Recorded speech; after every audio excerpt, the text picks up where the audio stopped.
Salam, selamat datang di ibadah perayaan Natal di Gereja Kristus Jawaban. Sebelum kita melanjutkan ibadah, mari kita memperhatikan hal-hal berikut ini. Informasi bagi saudara yang ingin mengikuti informasi gereja, saudara dapat mengikutinya dengan mendownload aplikasi di Play Store dan jangan lupa memfollow Instagram gereja @newgkj. Bagi saudara yang rindu untuk memberikan persembahan bagi gereja, saudara dapat mentransfer ke rekening berikut ini. Atau saudara juga dapat melalui aplikasi GoPay, Dana, OVO, M-Banking BCA, atau M-Banking lainnya dengan scan QR Code berikut ini. Bagi saudara yang ingin memberikan kas sosial, saudara dapat mentransfer ke rekening berikut ini.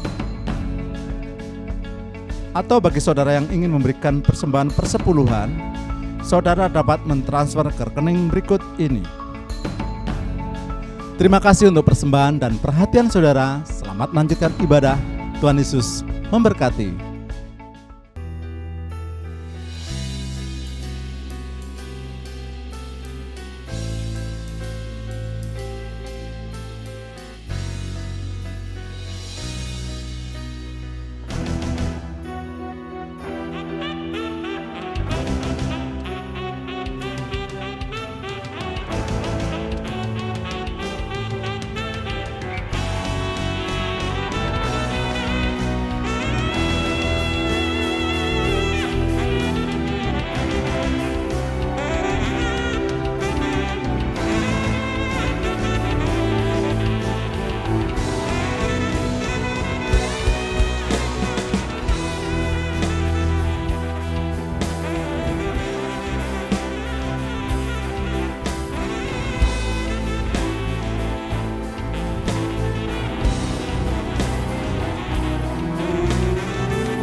Ada sukacita di rumah Tuhan. Mari kita bangkit berdiri, kita meninggikan satu nama yang penuh kuasa. Nama di atas segala nama, Yesus Tuhan. Dia Allah yang besar dan berkuasa. Sebab nama Yesus, nama di atas segala nama. Mari jemaat, kita angkat suara kita, kita angkat hati kita untuk meninggikan Dia. Haleluya.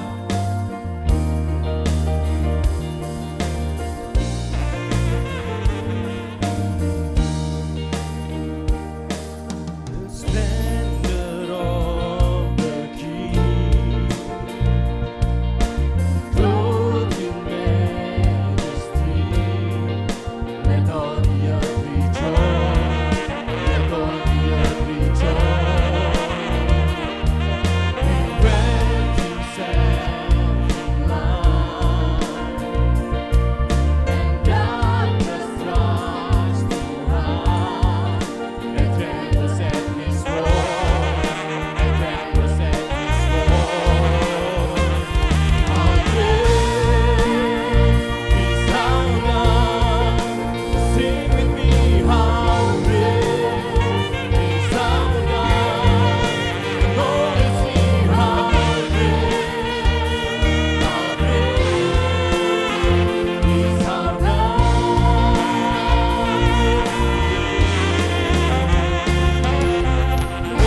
your heart, say how great,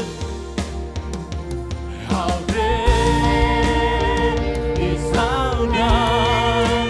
Sing with me, how great is our God, and all will sing how great is our God. Dengan segenap hati dan suara serukan how great is our God. Sing with me, how great is our God, and all will see how great is our God. All will see how great, and all will see how great is our God, and all will see, and all will see how great is our God. Worship God, sembah Dia, sebab Dia Allah yang besar dan berkuasa. Yesus, Raja di atas segala raja. Irasa kaya lamaya sakaya layase, irelele lalaya sakaya layase, irasa kaya lamaya sakaya layase. The power of Holy Spirit fill this place. Iralayase, irelele lalaya, oh irasa kaya lamaya sakaya layase, irasa kaya lamaya sakaya layase, oh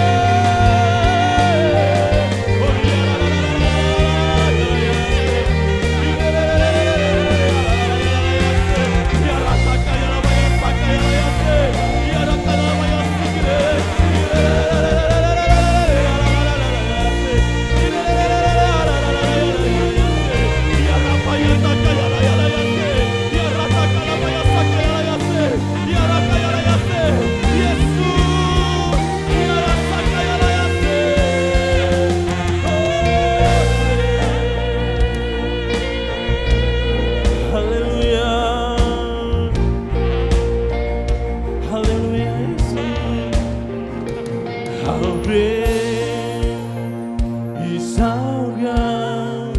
Sing with me, how great is our God, and all will sing how great is our God. Lebih lembut lagi katakan how great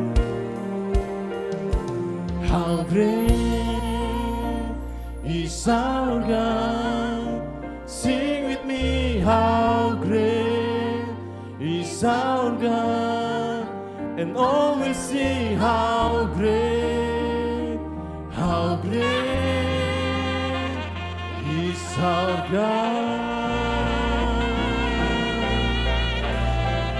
Haleluya, haleluya. Maha besar Engkau Tuhan, Bapa yang bertahta dalam kerajaan surga. Dikuduskanlah namamu, datanglah kerajaanmu di bumi seperti di surga, di GKJ seperti di surga. Terima kasih untuk hadiah Natal yang kami terima, yaitu Engkau telah memilih kami menjadi anak-anak raja di atas segala raja.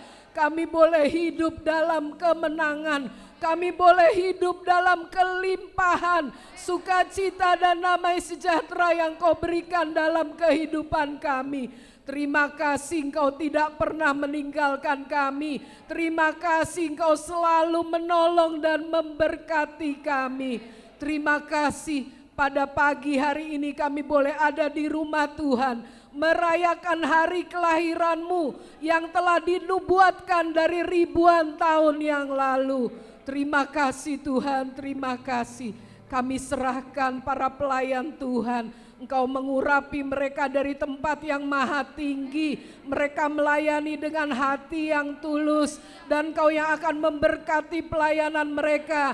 Guna hormat kemuliaan bagi nama-Mu Tuhan. Terima kasih Bapa, apabila masih ada kuasa-kuasa kegelapan yang ingin mengganggu. Pada saat ini kami bersatu hati memanggil nama-Mu yang berkuasa. Di dalam nama Tuhan Yesus Kristus, darah Yesus berkuasa mengusirkan kuasa-kuasa kegelapan yang bukan berasal dari Engkau. Dan biarlah hanya hadirat Tuhan, hadirat Roh Kudus berdaulat sepenuhnya di tempat ini, di pikiran kami, di hati kami. Di dalam nama Tuhan Yesus kami berdoa. Haleluya. Amin. Haleluya. Yang bersuka cita lambaikan tangannya. Semua yang bersuka cita. Sebelah sini yang suka cita katakan haleluya. Kurang yang sebelah sini katakan haleluya. Yang di atas katakan haleluya. Sama-sama serukan haleluya. Haleluya. Kemunikan dia. Haye. Surga bergema, lahir Raja mulia. Damai dan sejahtera turun dalam dunia. Bangsa-bangsa bangkitlah dan bersoraklah serta bermaklumkan kabar baik. Lahir Kristus Sang Ajaib. Kita surga bergema, lahir Raja mulia. Yang bersuka cita katakan yeay.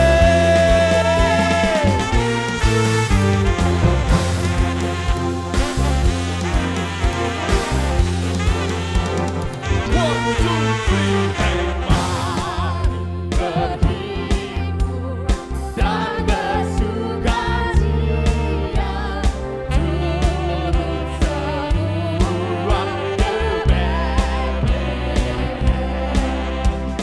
Marilah pandang Tuhan bawa sempadan puji, sempadan puji Dia, sempadan puji Dia Sang Raja, sempadan puji Dia Sang Raja.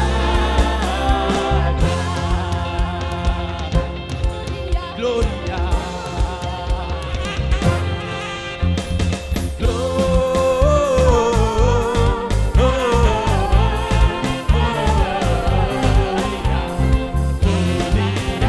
Semuanya yuk angkat tanganmu.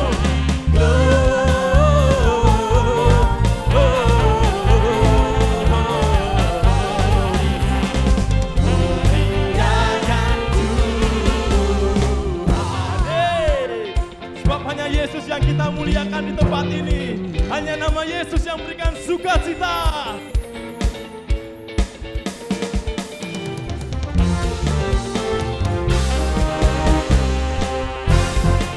A Merry Christmas, we wish you a Merry Christmas, we wish you a Merry Christmas and Happy New Year.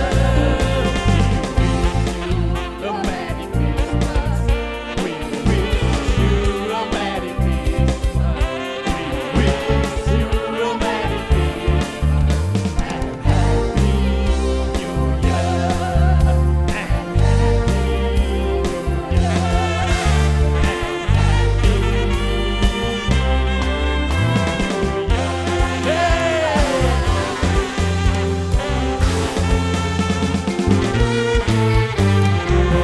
Haleluya. Mau lebih dahsyat lagi meninggikan raja dan segala raja? Mana suaranya mau lebih dahsyat lagi? Yang diberkati Tuhan, sekali lagi sorakan haleluya. Lebih dahsyat lagi haleluya. Dari hari ke hari tak pernah terbatalkan. Berhakmu turun atas hidupku. Dari hari ke hari tiada pernah terhingga. Kesetiaanmu tak bisa dapat.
lambaikan tanganmu semuanya. Lambaikan tanganmu, berikan sorak-sorai bagi Tuhan kita. Haleluya. Haleluya. Haleluya, terima kasih Tuhan. Untuk penebusan-Mu Tuhan. Untuk karya-Mu yang besar dan untuk kami Tuhan. Terima kasih Yesus.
Melalui 1 tahun yang berat, kami boleh merayakan Natal kembali di gereja. Sungguh anugerah Tuhan yang luar biasa, dan kami percaya roh Tuhan ada di tempat ini. Sebentar kami akan dengarkan firman. Segala bentuk kuasa gelapan ingin mengganggu, khususnya yang masih ada dalam hati kami katakan bersama dengan iman. Dalam nama Tuhan Yesus Kristus kami tolakkan pergi dari hati kami. Ruangan ini dikuasai oleh roh Tuhan sepenuhnya. Terima kasih Bapa, segala puji syukur kami naikkan. Dalam nama Tuhan Yesus. Semua orang mengasihi Tuhan mari dengan amin. Saya Pendeta John Paul dari Gereja Kristus Jawaban, Denpasar, Bali. Dalam kesempatan yang berbahagia ini ingin mengucapkan selamat hari Natal, selamat tahun baru kepada seluruh pemirsa televisi First Media dimanapun saudara berada. Damai di bumi, damai di hati, damai dalam setiap kehidupan keluarga saudara. Saudara menghadapi tahun yang akan datang, mungkin ada banyak masalah yang akan menimpa, tetapi jangan takut, jangan khawatir, karena saudara punya Tuhan Yesus yang maha besar. Haleluya. Terima kasih, Tuhan Yesus memberkati. Kami leader Kelsel Gereja Kristus Jawaban ingin mengucapkan selamat Hari Natal dan selamat Tahun Baru. Tuhan Yesus memberkati. Kami leader Kelsel Gereja Kristus Jawaban ingin mengucapkan selamat Hari Natal dan selamat Tahun Baru. Tuhan Yesus memberkati. Shalom. Bagaimana kabar saudara? Apakah ada sukacita Natal? Yang ada sukacita Natal, katakan haleluya. Sekaligus saya mengucapkan selamat Hari Natal buat yang melihat melalui televisi First Media maupun yang melihat melalui saluran YouTube. Tuhan Yesus memberkati. Firman Tuhan saya di hari Natal ini, mari kita baca bersama. 2, 3. Benarkah kelahiran Yesus Kristus 25 Desember? Ya. Apa benar kelahiran Tuhan Yesus itu 25 Desember? Sekitar 8 tahun yang lalu saya mengikuti pendidikan untuk menjadi tenaga pengajar pendidik di Bethel Empowering Center, satu anak organisasi di bawah induk Gereja Bethel Indonesia. Dan saya adalah satu-satunya yang bukan dari GBI, tapi diterima di sana. 2 kali pendidikan di Jakarta untuk melakukan pelatihan Dulos Camp. Beberapa dari saudara mungkin pernah ikut Dulos Camp itu 1 minggu ya. Dan saya ditugaskan sampai ke Kupang, kemudian dengan tim yang lain ke Malang, ke Surabaya. Di situ saya bertemu dengan beberapa pengajar yang berbeda-beda dan juga yang ikut Dulos Camp itu hamba-hamba Tuhan khusus.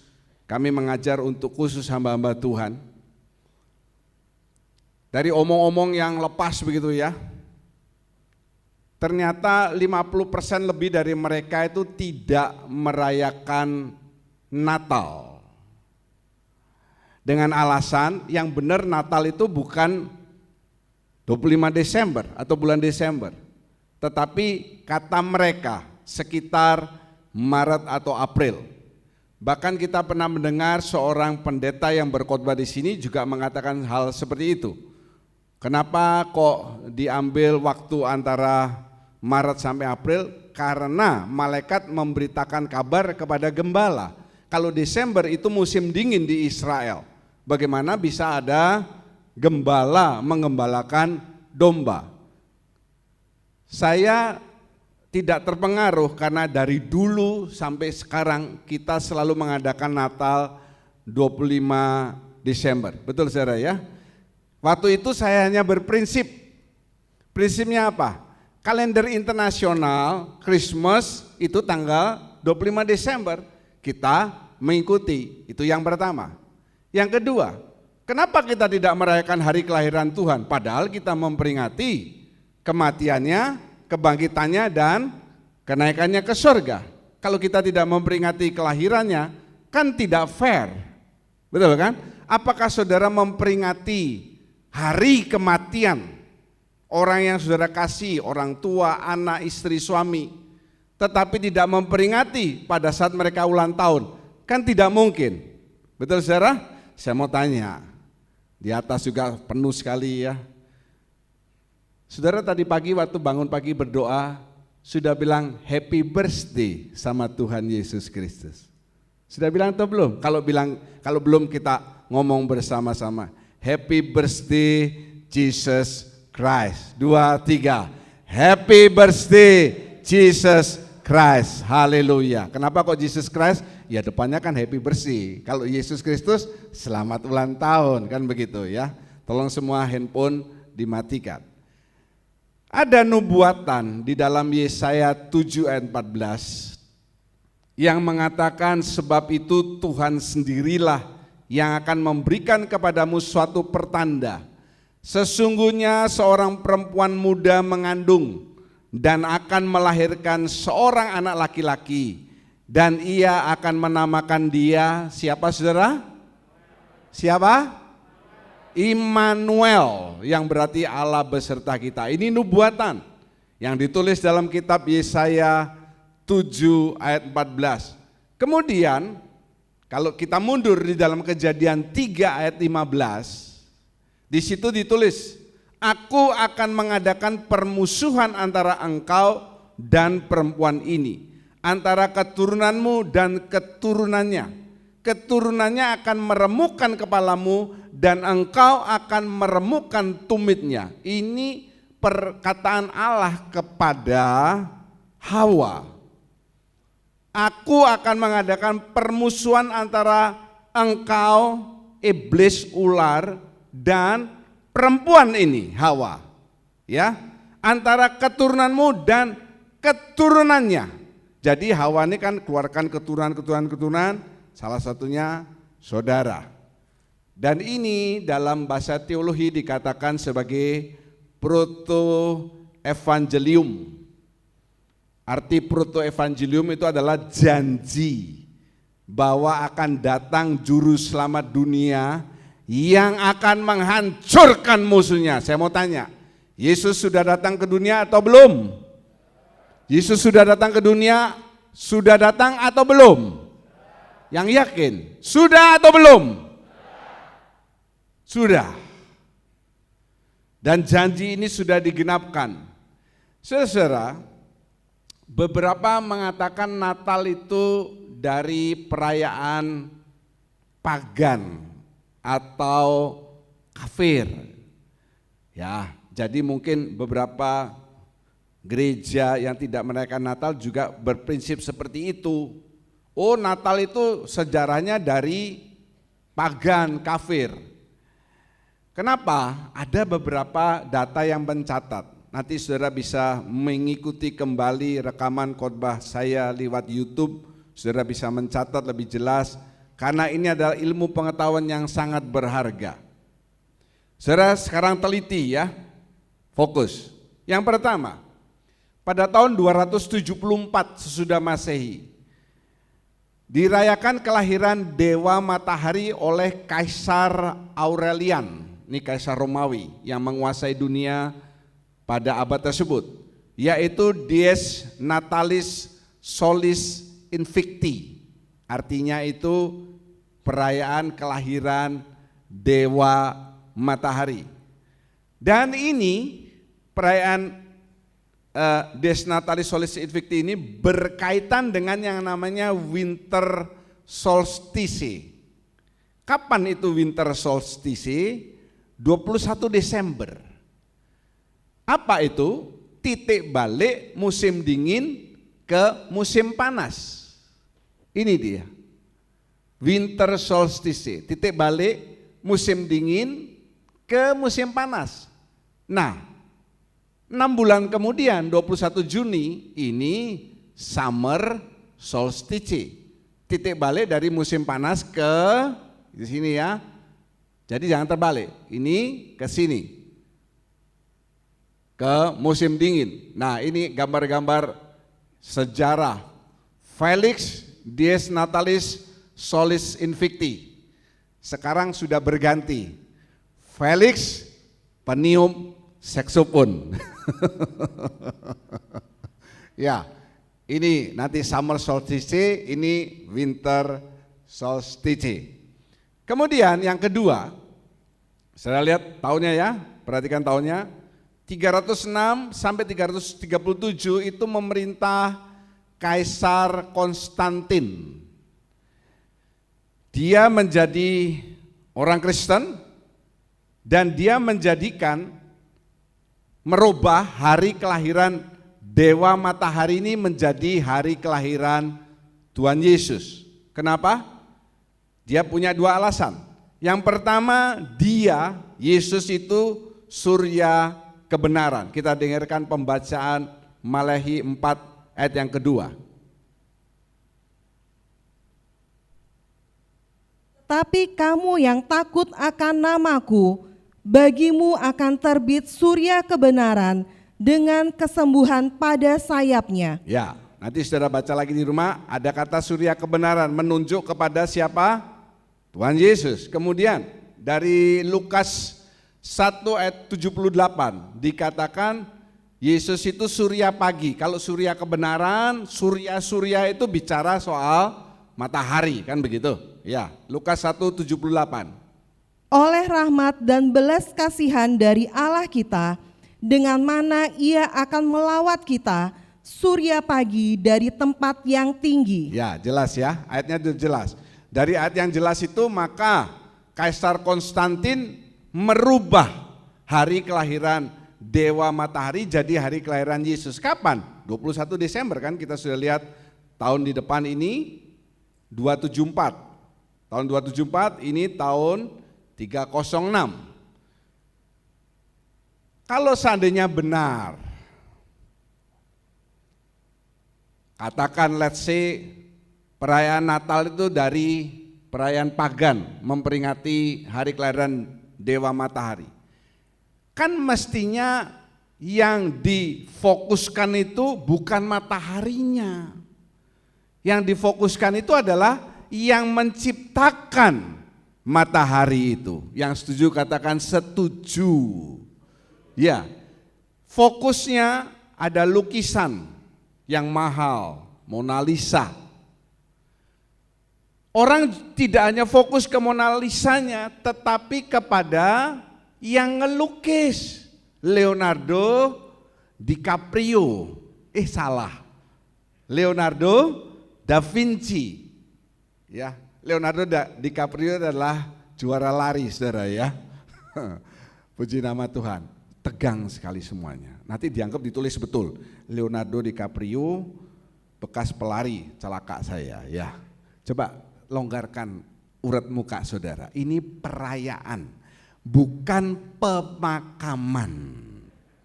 Ini ibadah perayaan, happy, bukan ibadah pemakaman. Kalau pemakaman itu kita masih batuk aja diempat saudara. Kalau ini silakan sukacita surgawi. Coba katakan haleluya dulu bersama dengan saya. 2, 3, haleluya. Lebih semangat. 2, 3. Ya, karena saya mulai jam 9, pasti semua sudah makan. Kalau belum makan itu urusan saudara sendiri. Coba kita dengarkan pembacaan Ulangan 4 ayat 19.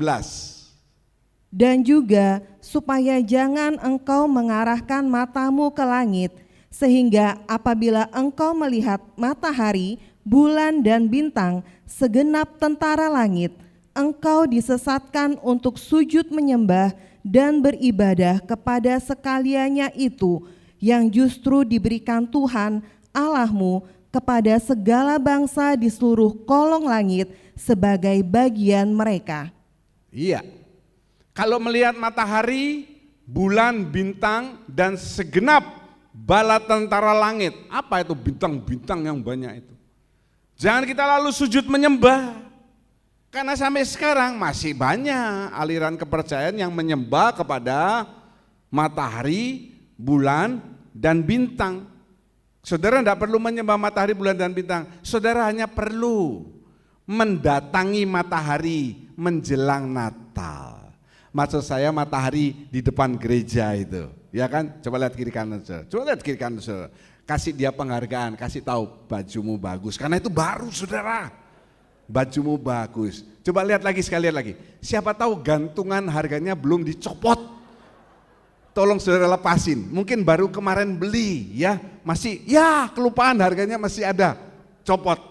Atau mungkin dia enggak mau nyopot karena harganya mahal, padahal diskon 90% saudara.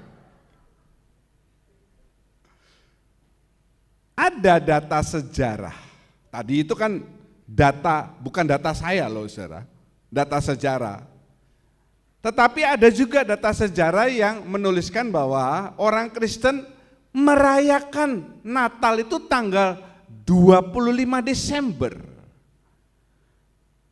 Sebelum, perhatikan saya garis bawahi kata sebelum, orang Romawi merayakan kelahiran dewa matahari.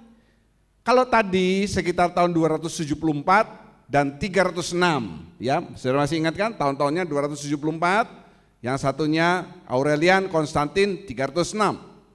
Ini sebelumnya sudah dirayakan Natal oleh orang Kristen. Yang pertama, oleh Paus Telesporus. Tahun berapa? Tahun berapa saudara? 126. Dia merayakan Natal 24 Desember malam. Saya tulis dengan tanda miring, diikuti sampai sekarang. Kenapa saudara? Kebetulan rumah saya dengan gereja Katolik itu tinggal jalan dekat sekali. Cuman 1-2 menit sudah sampai katedral. Kemarin malam penuh sekali tempatnya. Pagi sudah dimulai karena mereka juga ada pembatasan jaga jarak. Kalau mereka tidak mulai dari pagi nggak cukup. Karena yang datang juga tidak boleh full gerejanya. Kalau dulu tahun-tahun sebelumnya sebelum Covid, pagi nggak ada ibadah 24 sore sampai malam sampai jam 12. Rame depan rumah saya itu enggak bisa keluar, enggak bisa masuk karena banyak kendaraan. Ya, sampai sekarang orang Katolik merayakan Christmas itu 24 Desember malam. Betul ya saudara? Betul kan? Diikuti sampai sekarang. Karena apa? Paus, bukan pendeta, gitu. Kemudian yang kedua, saudara lihat tahunnya 130 sampai 202. Ada tokoh gereja awal yang bernama Irenaeus. Irenaeus ini muridnya Polikarpus. Lupa, Polikarpus kan sudah mati diracun. Lah itu kan Polikarpus yang sekarang, ini Polikarpus yang dulu. Siapa Polikarpus ini? Polikarpus ini muridnya Yohanes. Sebelum saya khotbah saya sudah WA Yohanes Agus. Apa benar kamu punya murid namanya Polikarpus? Katanya dia, saya lupa katanya. Muridnya Yohanes. Siapa Yohanes nih? Yohanes yang dibuang di Pulau Patmos. Dan dia menulis dalam bukunya Adversus Haereses. Jangan keliru ya. Bukan Adversus Haefeses, bukan begitu. Jangan salah kalau membaca, bahasa Latin ini memang agak repot. Saya nggak pernah sekolah bahasa Latin karena saya bukan pastor. Dia menuliskan begini, hari Annunciation. Apa Annunciation itu? Hari di mana Maria diberitahu bahwa dia akan mengandung, melahirkan seorang anak yang menjadi juru selamat dunia. Itu hari Annunciation. Diperingati sampai sekarang. Kapan itu? Dicatat tanggal 14 Nisan. 14 Nisan ini penanggalan Israel pada saat itu. Bukan horor ini saudara ya, memang ada bulan Nisan. Kemudian 14 Nisan ini kalau diinternasionalkan itu 25 Maret. Hari di mana Maria dikasih tahu engkau akan mengandung, melahirkan seorang anak juru selamat dunia. Saya mau tanya, kalau ibu-ibu hamil lalu punya anak itu umumnya berapa bulan? Berapa bulan? 19. Ngalahin gajah kamu ya. 9 bulan. Nah, kalau kita hitung 25 Maret ditambah 9 bulan, jawab saudara, tanggal berapa? 25 Desember. Ini jelas tepat karena apa?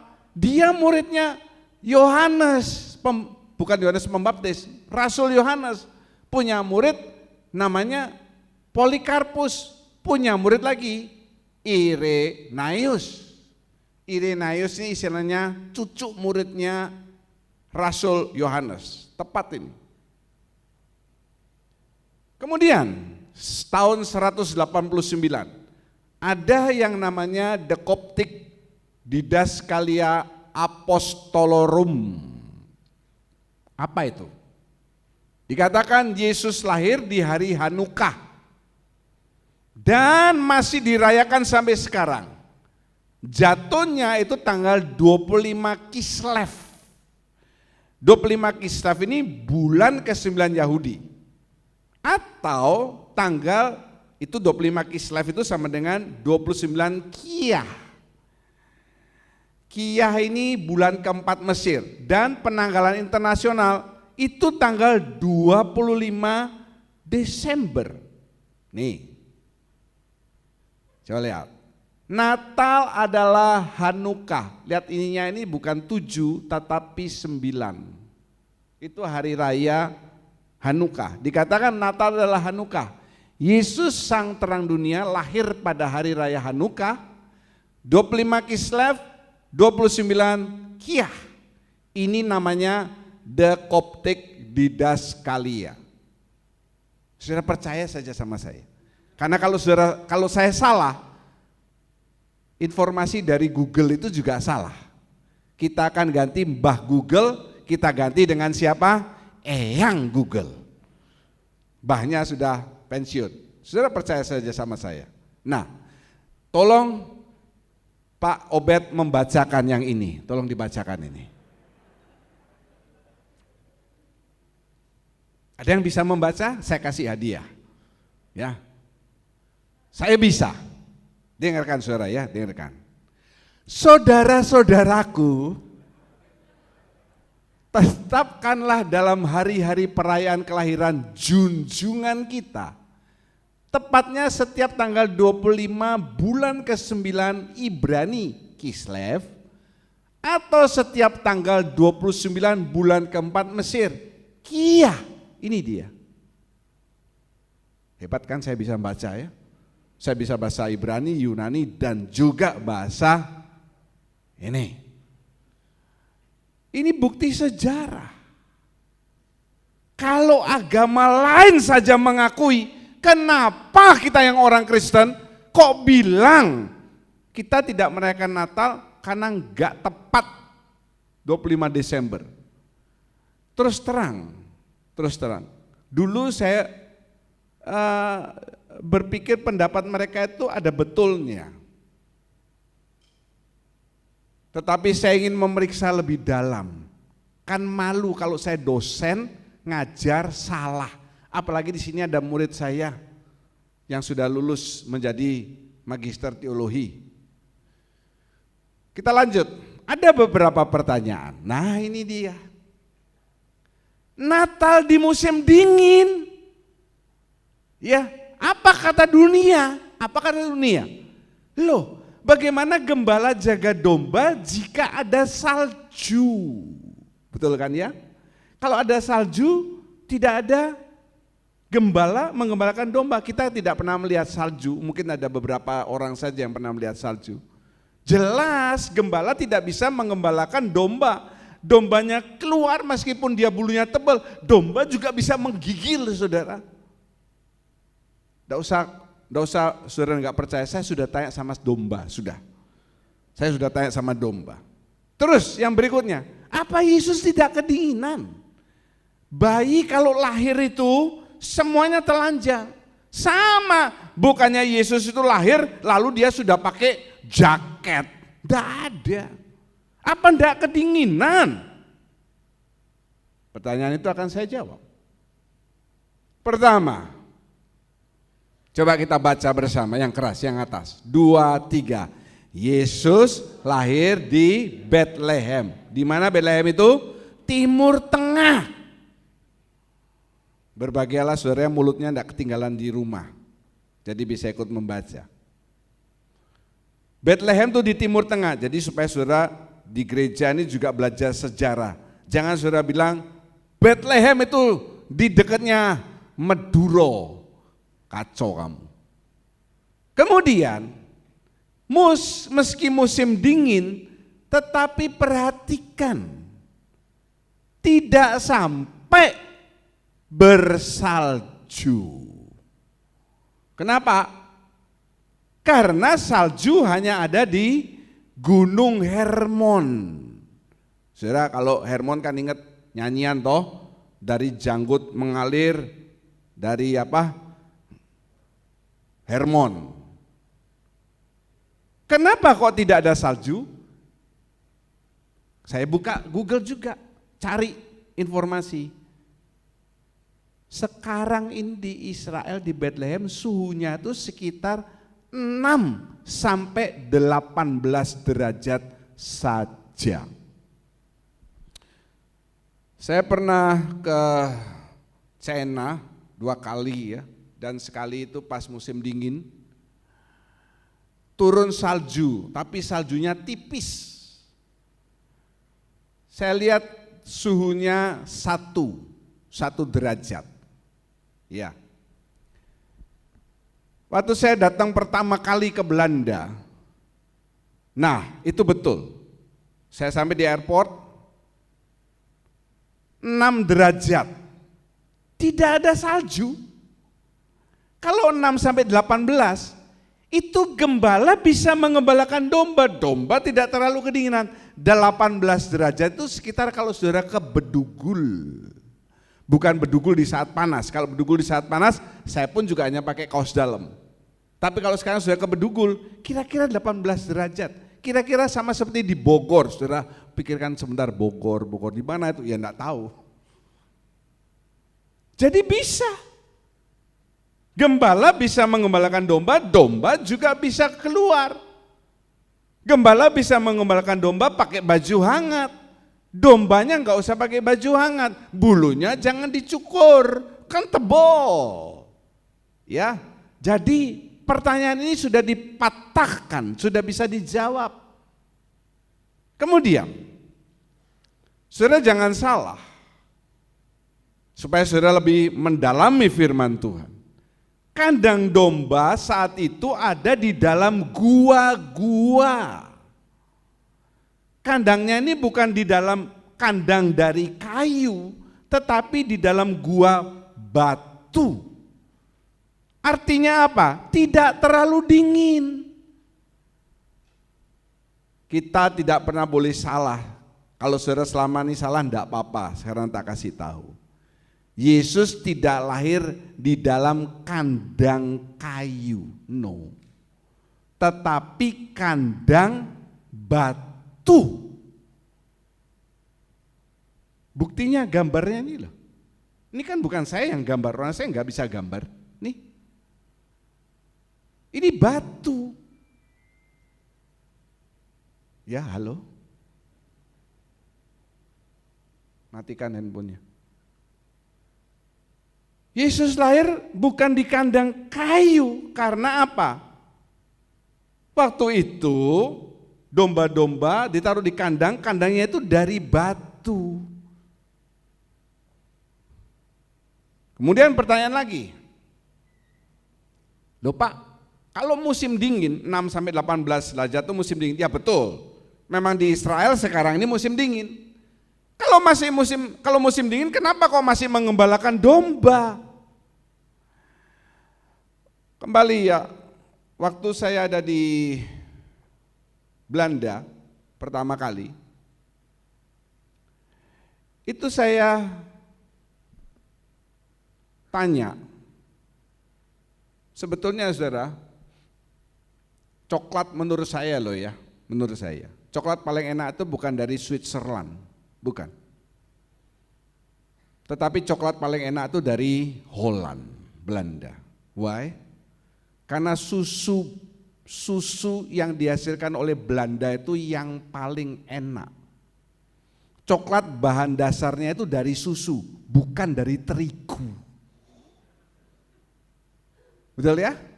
Coklat dari susu. Susu Belanda itu terkenal paling enak. Tetapi mungkin Switzerland ini pinter. Negaranya lebih gede, lebih pinter, promosi mungkin. Jadi mana-mana coklat ini Switzerland. Switzerland itu apa saudara? Probolinggo. Terkenal, padahal Belanda yang paling enak. Nah saya tertarik satu kali ngelihat.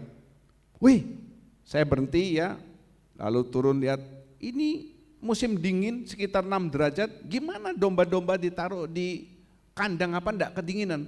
Saya turun jalan ya jauh di padang rumputnya itu. Ternyata mereka tuh luar biasa, saudara. Memang pada saat musim dingin rumputnya tidak keluar selebat kalau musim panas begitu, musim semi. Mereka sudah menyiapkan rumput-rumput itu dulu ditaruh di dalam kandang, di blok. Nah luar biasa. Nah sekarang kita ke Israel. Kenapa kok masih mengembalakan domba? Ayo kita baca sekarang sama-sama ini. Bilangan 28 ayat 3 dan 4. Mari angkat saudara-saudara yang di rumah juga membaca. 2, 3. Katakanlah kepada mereka, inilah korban api-apian yang harus kamu persembahkan kepada Tuhan. 2 ekor domba berumur setahun yang tidak bercela setiap hari sebagai korban bakaran yang tetap. Domba yang satu haruslah kau olah pada waktu pagi, domba yang lain haruslah kau olah pada waktu senja. Amin. Perintah firman Tuhan ini masih diikuti pada saat Yesus lahir, dan bahkan sebagian besar orang Israel masih memegang ajaran ini karena mereka berpegang kepada Taurat. Bilangan kan Taurat. Apa itu perintahnya? Sehari harus persembahkan 2 ekor domba yang umurnya, perhatikan, setahun dan tidak bercela. 1 pagi, 1 senja petang. Ingat ya. Jadi meskipun musim dingin, musim panas, musim semi, musim gugur, setiap hari harus ada korban. Berapa banyak saudara? 2 ekor. Umurnya berapa? Setahun, tidak bercela. Lah kalau setiap hari harus persembahkan 2 ekor domba, kemudian gembala tidak menggembalakan domba, apa yang mau dipersembahkan? Apa memang yang diganti itu adalah gembalanya yang dipersembahkan? Kan tidak begitu. Karena perintah ini yang harus mereka pegang, jadi meskipun musim dingin, Desember, tetap harus gembalakan domba. Orang 6 sampai 18 derajat kok, tidak ada salju. Kan kita udah lihat di depan.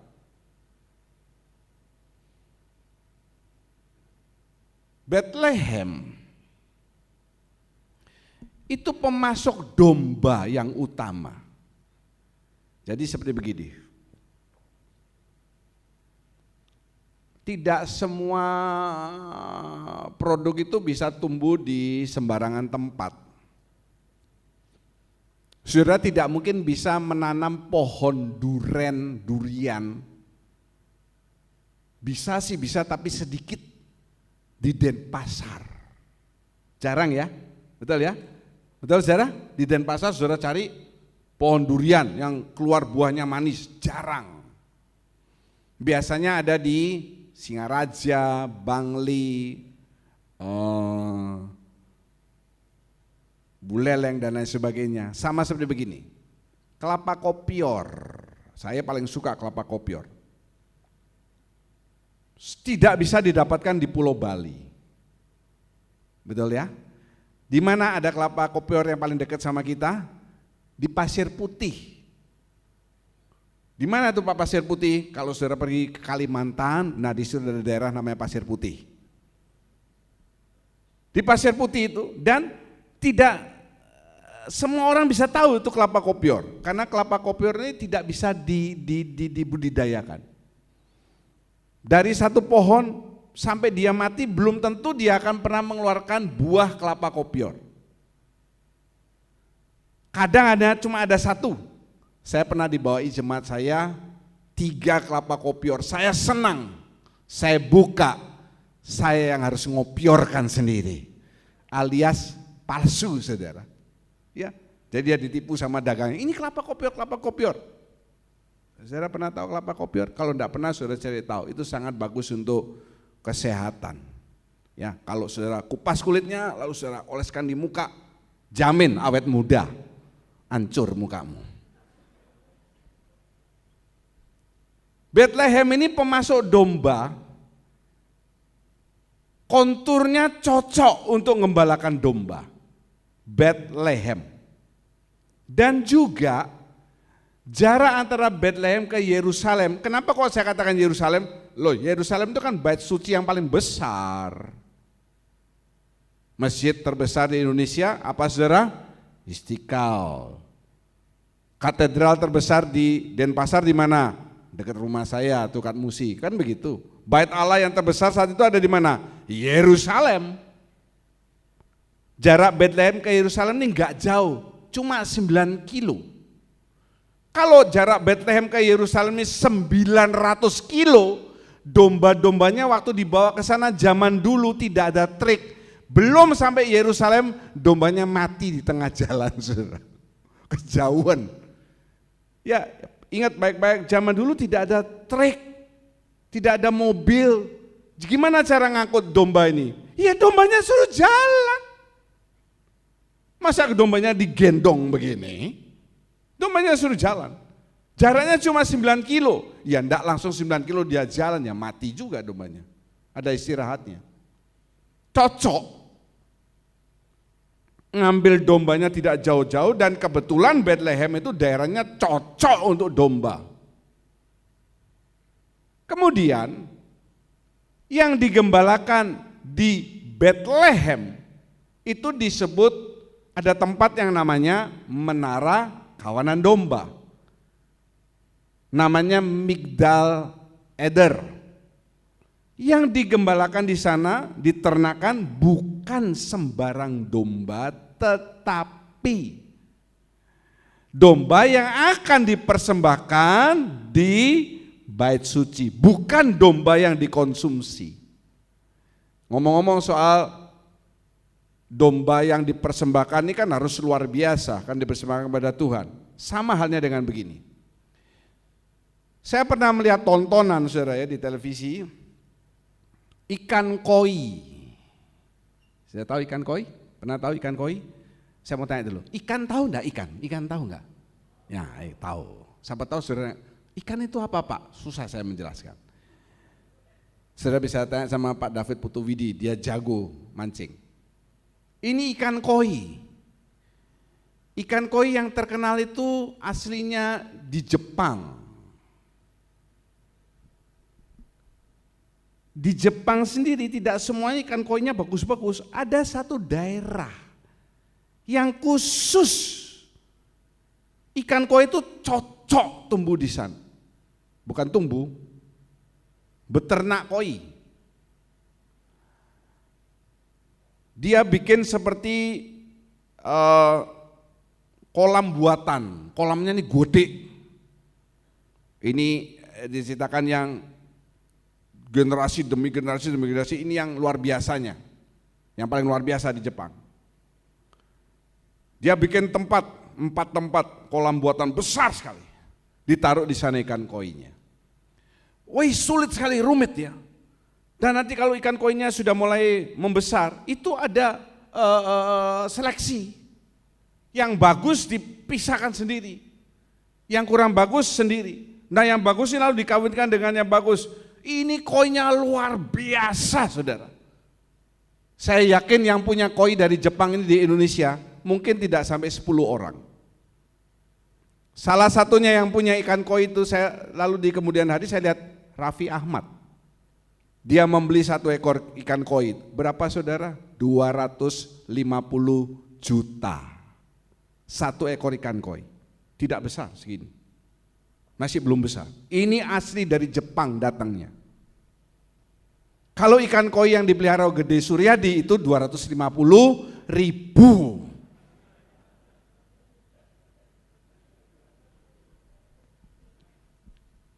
Khusus, ini tempatnya di Jepang nih konturnya, udaranya, cuacanya semuanya pas untuk ikan ini. Nah, sama. Migdal eder ini juga untuk ternakan domba yang akan dipersembahkan di bait Allah cocok, pas. Dan bukan sembarang domba. Ini bukan domba untuk dikonsumsi, tetapi domba untuk dipersembahkan kepada Allah di bait suci. Saya ingin mengatakan Alkitab itu luar biasa. Katakan Alkitab luar biasa. 2, 3. Alkitab luar biasa. Semuanya lebih keras lagi. 2, 3.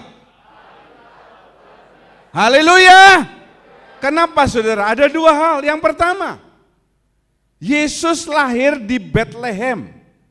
Saya tulis di sana jarak Nazaret ke Bethlehem. Kenapa saya tulis Nazaret? Jangan lupa Yusuf berasal dari mana saudara? Nazaret.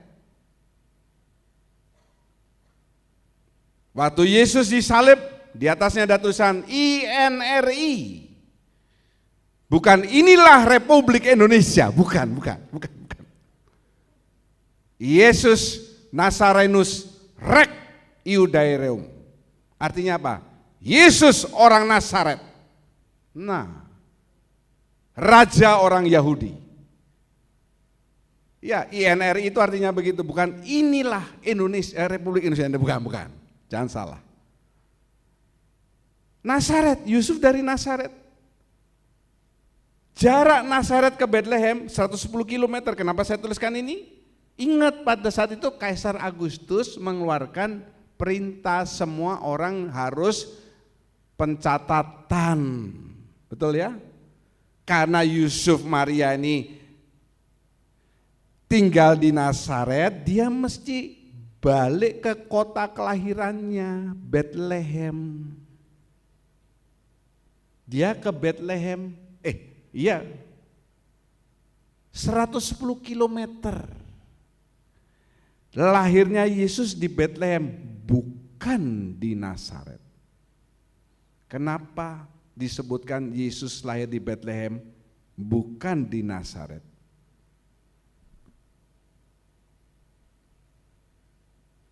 Firman Tuhan banyak ayat yang menuliskan Yesus anak domba Allah. Ingat, Bethlehem penghasil domba yang utama untuk dikorbankan. Betul ya? Bukan Nazaret. Bethlehem. Kemudian ada ayat yang menulis dalam Yesaya, seperti anak domba yang dibawa ke pembantaian. Domba yang diternakan di Bethlehem, khususnya di tempat yang bernama Migdal Eder, itu bukan untuk dikonsumsi, tetapi untuk dipersembahkan di bait suci. Jadi betul, Yesus diibaratkan sebagai anak domba yang dibawa ke pembantaian. Waktu dia mau disalib, dinubuatkan Yesus seperti anak domba yang dibawa ke pembantaian. Bethlehem penghasil domba yang untuk dipersembahkan, dibantai. Ya, hebat firman Tuhan ini. Yesus tidak lahir di Nazaret, dia lahir di Bethlehem. Karena apa? Bethlehem itu adalah penghasil domba, korban yang utama. Dan cocok yang ditulis di firman Tuhan bahwa Yesus ini anak domba Allah, cocok kan? Bethlehem penghasil domba, dan dia seperti anak domba yang dibawa ke pembantaian. Domba di Bethlehem ini bukan untuk dikonsumsi, tetapi untuk dikorbankan. Jadi saudara, orang mau cari kesalahan Alkitab diputar balik, tidak pernah menemukan. Karena semuanya yang dalam Alkitab ini satu kesatuan.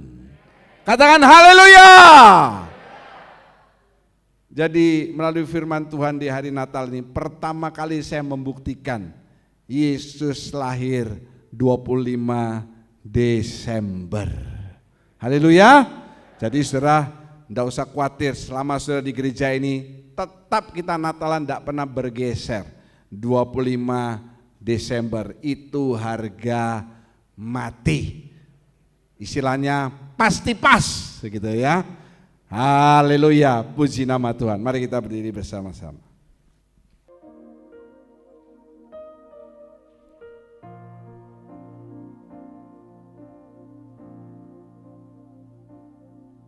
The splendor of the King,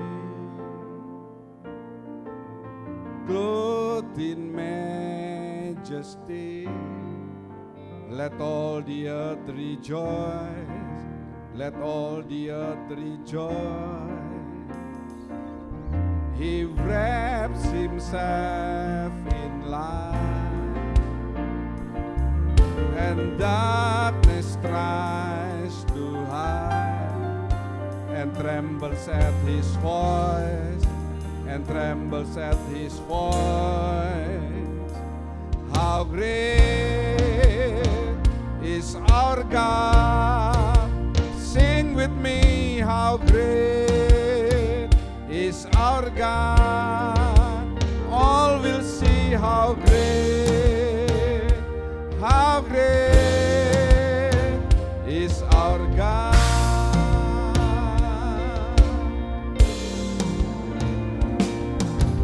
Age to age He stands, and time is in His hands, beginning and the end, beginning and the end. The Godhead three in one, Father, Spirit, Son, the Lion and the Lamb, the Lion and the Lamb. Pujikan, how great is our God! Sing with me, how great is our God! All will see how great is our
is our God.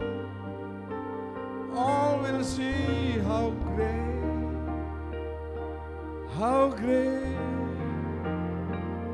is our God. Haleluya.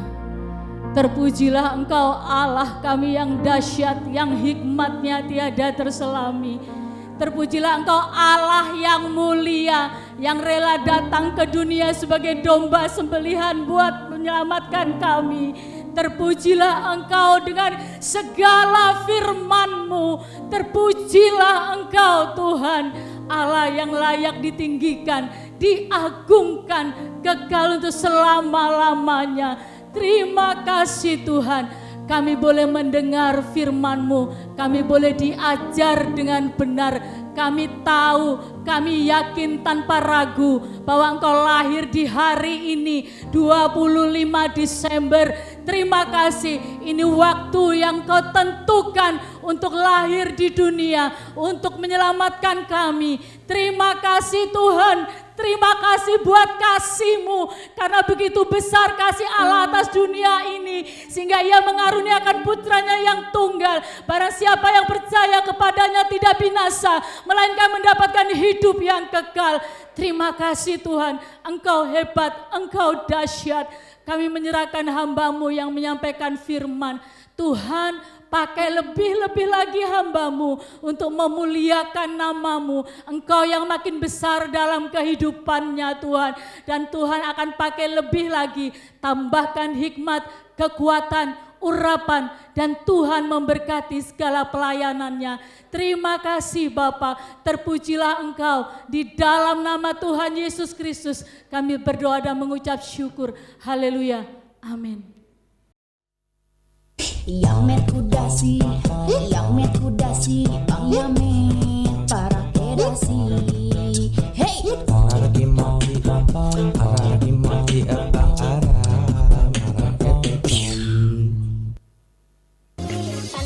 kanan kiri, putar-putar jari, kanan kiri, kanan kiri, kanan kiri, kanan kiri, kanan kiri,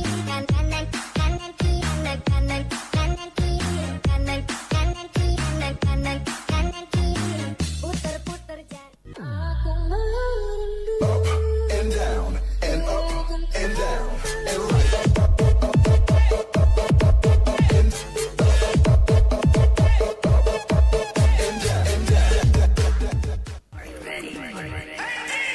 Saya masih ting-ting, dijamin masih ting-ting, sama sekali belum berpengalaman. Pacaran pun baru dan masih malu-malu.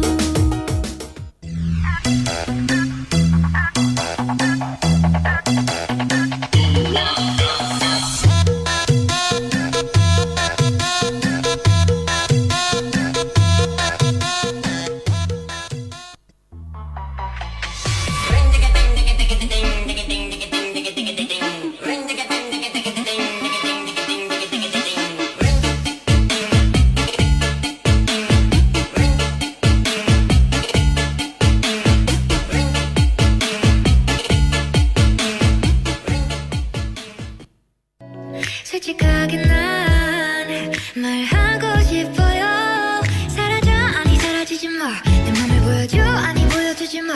하루 종일 머릿속에 네 미소만. 우리 그냥 한번 만나볼래요. Remix.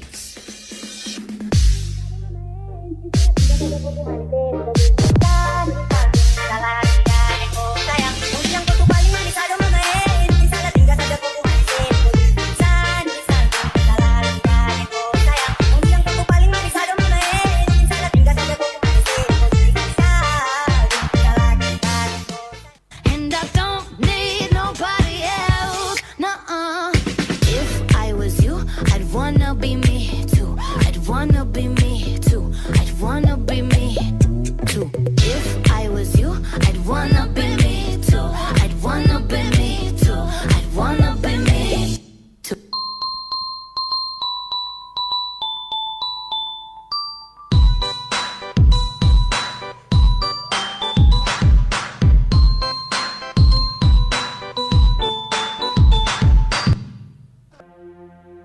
Kami menengadahkan kedua tangan, mengangkat wajah, dan kami percaya pada saat ini tingkap-tingkap surga terbuka. Engkau sedang memandang kami dengan wajah kasih-Mu, mencurahkan berkat damai Natal dalam setiap hati kami. Damai di surga, damai di bumi, damai di dalam setiap kehidupan-Mu. Terima kasih Bapa, yang sakit, yang mendengarkan di rumah sakit Tuhan sembuhkan. Yang datang berkekurangan Engkau mencukupkan. Yang di dalam masalah, Tuhan-Mu lebih besar dari segala masalah-Mu. Kami percaya penjagaan, perlindungan Tuhan senantiasa ada dalam kehidupan anak-anak-Nya yang takut dan hidup benar dalam Tuhan. Terima kasih Bapa, segala puji syukur kami naikkan dalam namanya Tuhan Yesus Kristus. Kami berdoa dan mengucap syukur. Haleluya. Kiranya Engkau memberkati aku berlimpah-limpah dan memperluas daerahku,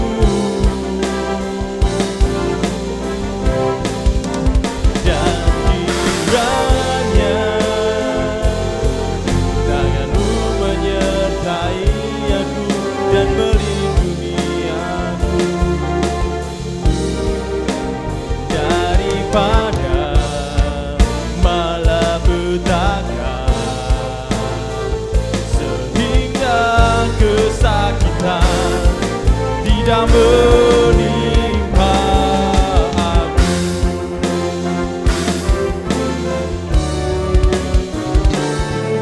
Tuhan mendengarkan dan menjawab doaku. Terima kasih telah beribadah bersama Gereja Kristus Jawaban.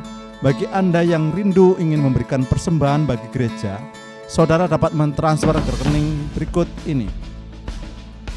Atau saudara juga dapat melalui aplikasi GoPay, Dana, OVO, M-Banking BCA, atau M-Banking lainnya dengan scan QR Code berikut ini. Atau bagi saudara yang ingin memberikan persembahan persepuluhan, saudara dapat mentransfer ke rekening berikut ini. Terima kasih atas persembahan saudara. Tuhan Yesus memberkati.